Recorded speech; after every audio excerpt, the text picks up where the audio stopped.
Ambiance studieuse dans cette classe de 3e où les élèves apprennent la langue de Shakespeare. So today we are going to talk about the first conditional. Okay? Le français a beau être la langue officielle du Gabon, ici l'enseignement de l'anglais comme deuxième langue est très apprécié. Le fait d'apprendre l'anglais depuis la maternelle jusqu'aux classes supérieures, c'est une bonne chose pour nous parce que ça va également nous permettre de mieux nous exprimer dans cette langue. Et pour nous, d'autres élèves qui souhaiteraient aller dans des pays étrangers, par exemple.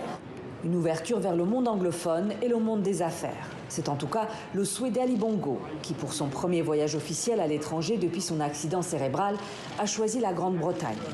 Au cours d'une longue visite à Londres, le président gabonais a notamment rencontré le Premier ministre britannique Boris Johnson et évoqué la future adhésion du Gabon au Commonwealth.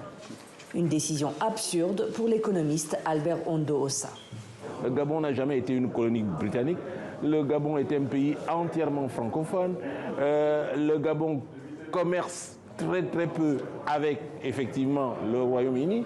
C'est dire que véritablement, ni sur le plan politique, ni sur le plan historique, ni sur le plan effectivement stratégique, je ne vois pas très bien ce que cette adhésion peut nous apporter.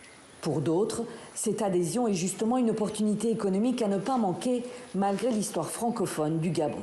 Il faut que nos amis francophones et nos amis français comprennent que le Gabon est un pays libre, un pays indépendant, un pays souverain qui a parfaitement le droit. Et le fait d'appartenir à la francophonie n'interdit pas du tout au Gabon, ni à la Côte d'Ivoire, ni à tout autre pays, d'aller chercher dans les autres organisations internationales et chercher les espaces où l'on peut se réaliser.